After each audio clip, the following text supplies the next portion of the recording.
sorry, kiddo, I really am. You have a good soul. And I hate giving good people bad news.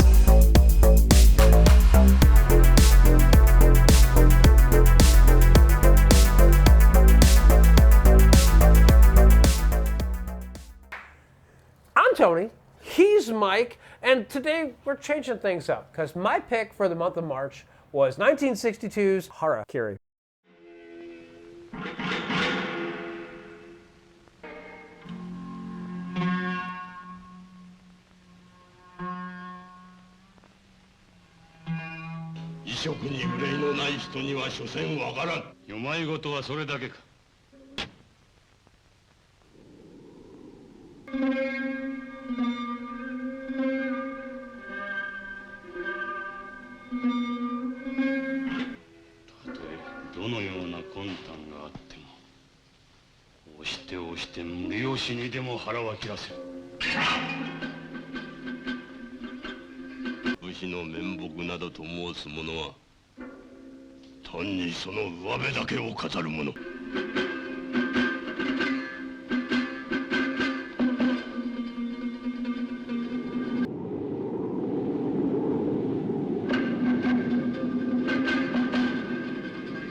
This was basically born out of the fact that I love samurai films. Mike knows I love samurai films, and he's like, we got to review one. And he said, well, which one do you want to start off with? Any basic bitch could have been, oh, let's do the Seven Samurai, or Rashomon, or Kugimushu, or a million other Akira Kurosawa films. But no, I wanted to start here because this is both a samurai film and a drama, and it's engaging on a lot of different levels, and I love this movie. So it's, well, before we get deep, here's the starter for this one. So a samurai comes to a feudal lord's place and requests to do, what's the proper pronunciation? Harakiri. Harakiri. 知事は求めと申し上げる。して御用の趣は。And they're kind of suspicious at first. Like, you know, a lot of guys have shown up here before saying they want to do it, you know, but they're just kind of looking for a handout. You know, are you really a samurai? You're not really a samurai. Well, it's not that he's not a samurai. They know he's a samurai because he's carrying swords. Go ahead. Chill. I know you're excited about this one. I am too. So they're like, you know, are you really a samurai? Well, you got these bamboo swords and stuff like that. 武士の魂まで売り渡し、竹光などを束さんでおりながら、潔く花を切りたい。And then, you know, you're kind of like, you don't really want to kill yourself now. You know, you want to wait 2 days. いや、逃げも隠れもいたさぬ。必ず当屋敷へ立ち戻ってまい。一応しのご猶予。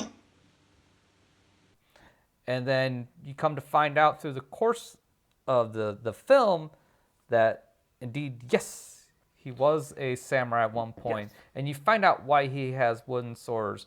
And what I forgot is actually a person that shows up before this guy. Yes. And they're actually, the feudal lord is telling the first guy his story. Yes. About, are you sure you want to do Harakiri? Because this is what happened to the last guy.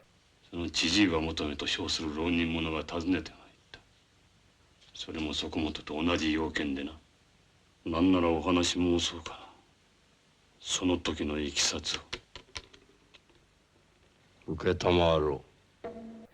Normally this would be the point where I say shenanigans ensue, but I'm not going to because I have respect for this film, and it's not appropriate here. Yeah, there's not going to be a montage on this one. Sorry, kids. This is a heavy film. Mm-hmm. It's surprisingly graphic for when it was made. Mm-hmm. Rewatching this, I don't know that Karen had ever seen it before, and when it comes time for him to commit Harakiri with his wooden blade, Karen was grabbing onto my leg and squeezing really tightly because it was excruciating to watch.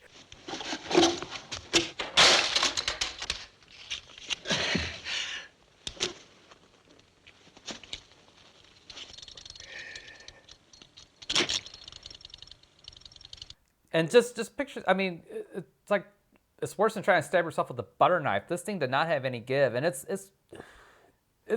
vicious. I mean, he makes multiple attempts just to get it in. Yeah. And then the guy's like, "No, this ain't good enough." The second is what they call him, the guy that's supposed to lop your head off once you put the blade in you.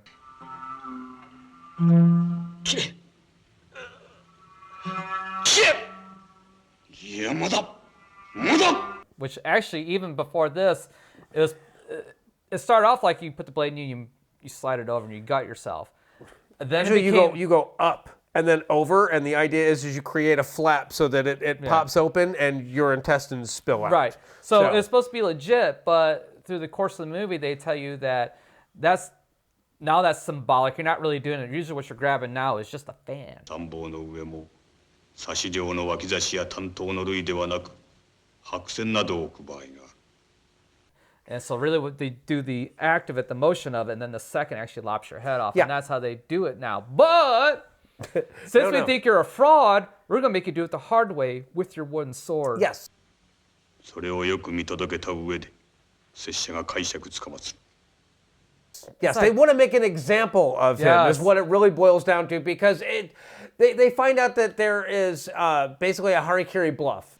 手のいいゆすりたかりで処刑の玄関先とはいうものの玄関先で腹を切らせることもなるまい Because this is a time of political upheaval, and finally the shogunate has taken over, and he's selected houses that have been disbanded, and the samurai that worked for those houses are without work. They're basically having to go from being professional soldiers to all kinds of weird jobs here and there. And in the instance of this particular one, he's an educated samurai. He was born into a samurai family, so he's a samurai by lineage, not by battle. He's never actually been in a battle, but he is educated, and he begins teaching a calligraphy class to a lot of children in the city that he's in.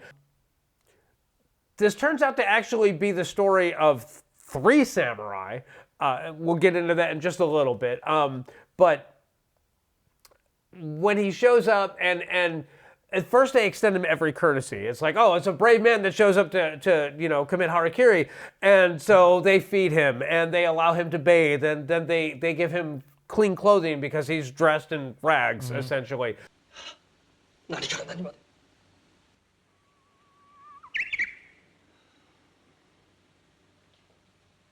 夢だ But then when it is discussed about the fact that all of these ronin and basically these peasant samurai have shown up at a lot of different castles, and they do this, oh, I'm going to commit Harakiri, and basically they're looking for a handout or they're looking for a job. What had wound up happening was one samurai showed up, he was offered a job because it was such a noble thing to do, and other samurai got wind of it, and they're like, hey, let's do that. If nothing else, we either get a job or we'll get fed or we'll get this. 金をやって返せばまたぞろ違うのが玄関先にやってくる入れ替わり立ち替わり That's why they decide to make an example out of this guy, because they think that it's a dishonor to other samurai for him not to actually go through and commit the act that he showed up there to do.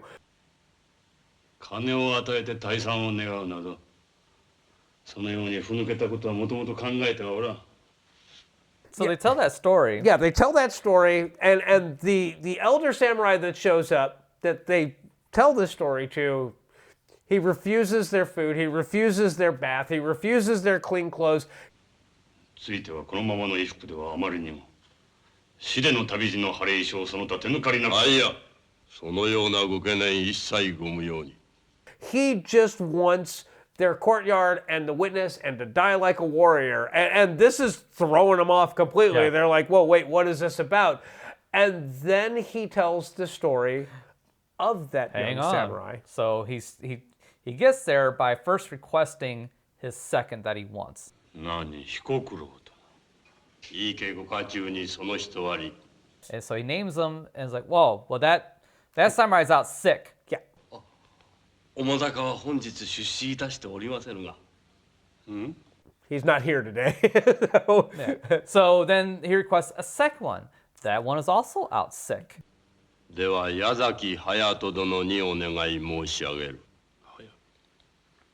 隼人に And then he starts telling the story. And then he makes us. I don't know. I can't remember if he makes a third request or He not. does make a third request, that's and right. that one is also not there. 川辺梅之助殿にお願いつかまつろう。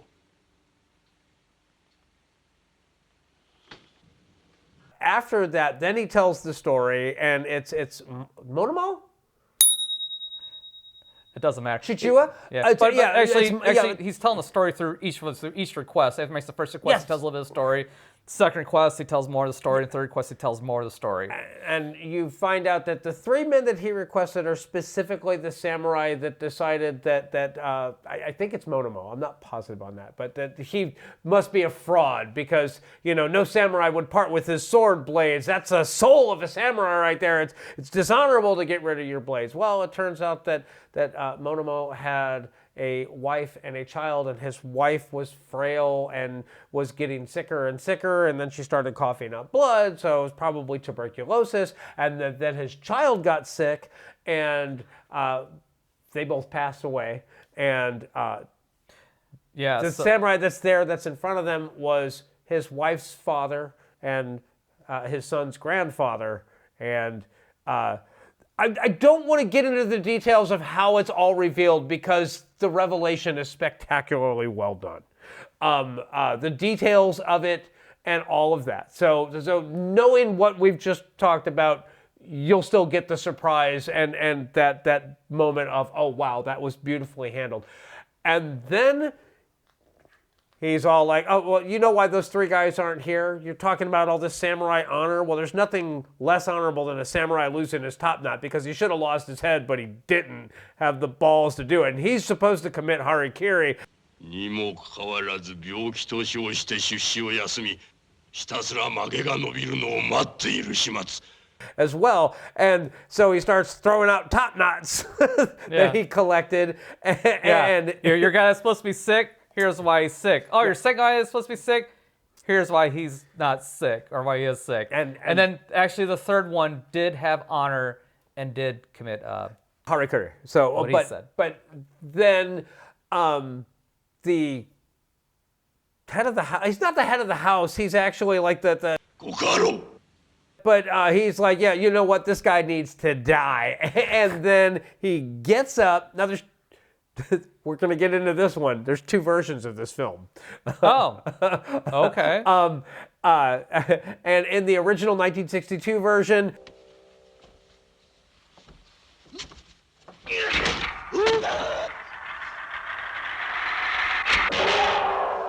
it is an epic sword fight. It's a little sloppy, but it's dangerous looking. And he finds there is this red suit of armor. It represents their pride and their honor. It's something that's been passed down for generations, and it represents all that is honorable and good and samurai about this house. And he gets to where that actual armor is stored, and he knocks it to the ground because he has shown the hypocrisy.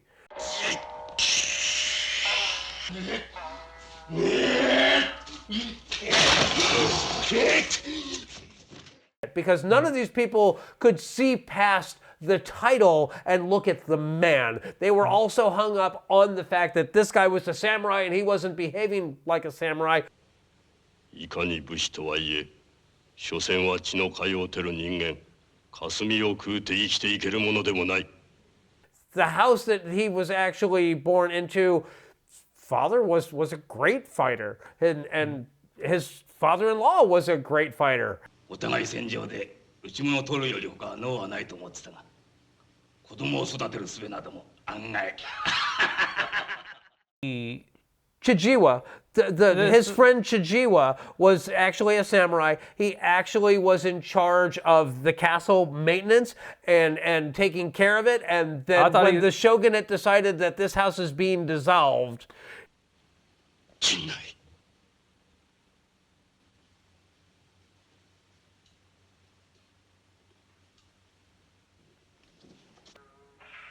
ただし一矢求め。行く末々くれぐれもよろしく。 It was, And then his buddy was also, another guy was also going to do it too. 陣内目自分が切らねば半四郎が先にと心得ればこそさすれば半四郎お前は生きながらえねばならん。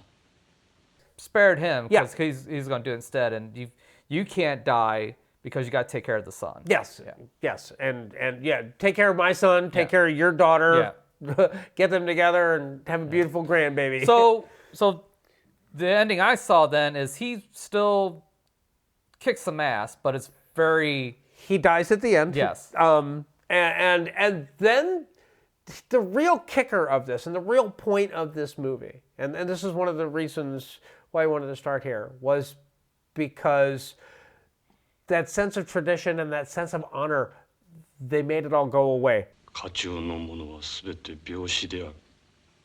食い詰め浪人の刃に倒れまたは傷つくような者遠い家には一人としておらん。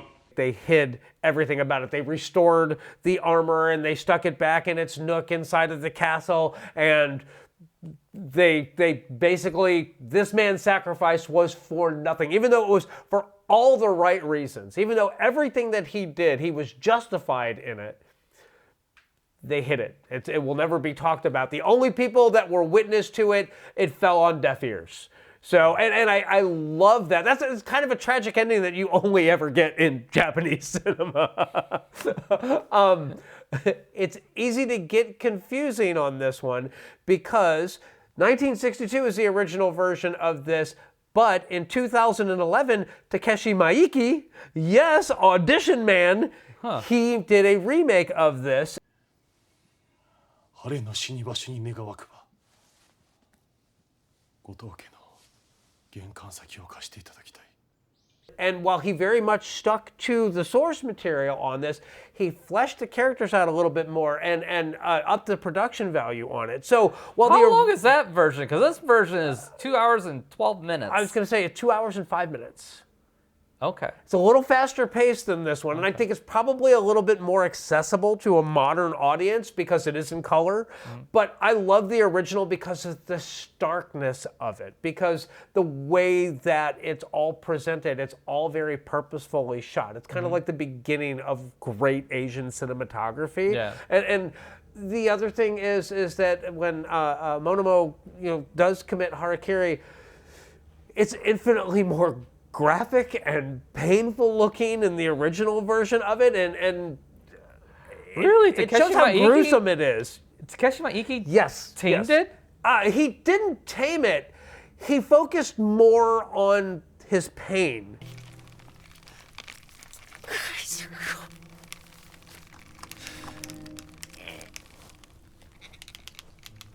While rather than showing the blood and how much of it and all that, it goes on longer, so it's a bit more excruciating. But it's all right here on his face while he's trying to drive that wooden blade into his stomach, and the other samurai is standing behind him, going, "Now twist it."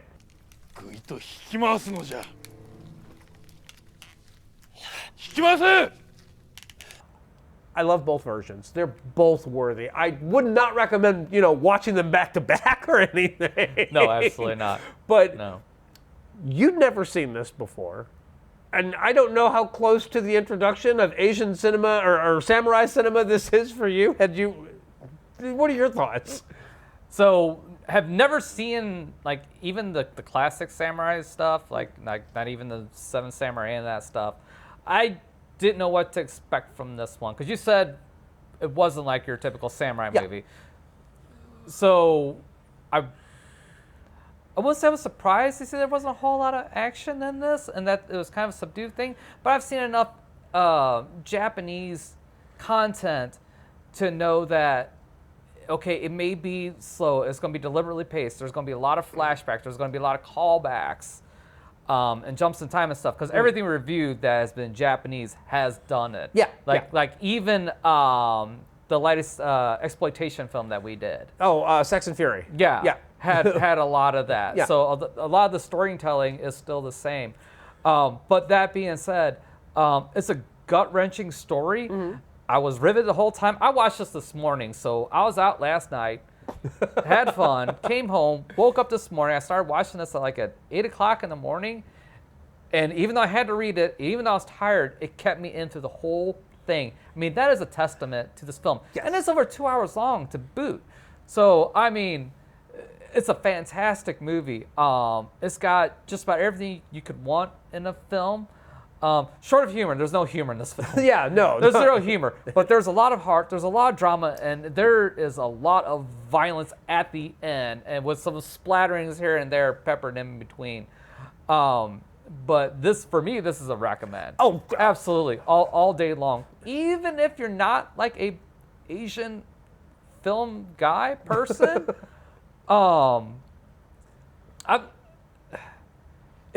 it may be a hard watch, but it'd be worth it. And I think in the end, you'd be happy that you watched it. Yeah, I was going to say, this not only works as a great samurai film, it works as a great human drama. It works as a period piece. If any of those genres of film appeal to you, this is your jam. And do not watch a dubbed version of this film. It would be an insult to the performances of this film. And this movie really exemplifies it's worth reading it and hearing their voice and hearing the tonality of everything that is going on. It's not an Akira Kurosawa film, and that's precisely why I picked it, because there are more directors than Akira Kurosawa, and I love me some Akira Kurosawa, but there are other great films and filmmakers that exist in this genre as well. And I think this is a absolute, I already bought it. I don't think I need to tell you that one. It's been in my collection. It's a spectacularly engaging film. It's a spectacularly entertaining film. I would not only say buy this one, I would say also buy the 2011 version of it, because that's every bit as good. And Takeshi Miike brings his A game on that one. Audition was obviously a very early film because there was budget limitations to it. This one he did, he either did this right before 13 Assassins or right after 13 Assassins. I don't remember the order on them, but it has that big budget Takeshi Miike period piece flair. It's gorgeous. The color palette is spectacular. The action scenes are great. And in Takeshi Miike's version, he kicks their ass with a wooden blade.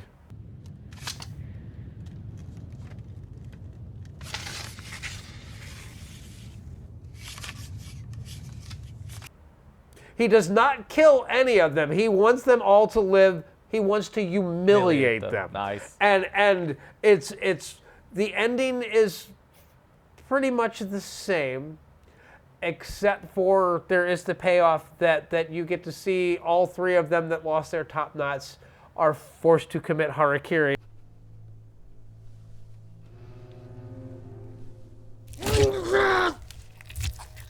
And then it's all brushed under the rug. Then they restore the armor. And there's a final scene in the Takeshi Miike version where the Lord has returned to the house and he is talking to his head retainer, and they're discussing, well, is the armor, is it back? Yes, it's back. Has the armor been polished? Yes, it's been polished. Good, because that really represents the pride of our family. 赤園へは我らが誇りでござりますゆえ。 So Takeshi Miike wanted to just really flick him in the nose on that one. It's very in your face and very, it's all bullshit. Is there anything else to say about this other than absolutely watch it? No, watch it. We will catch you next time.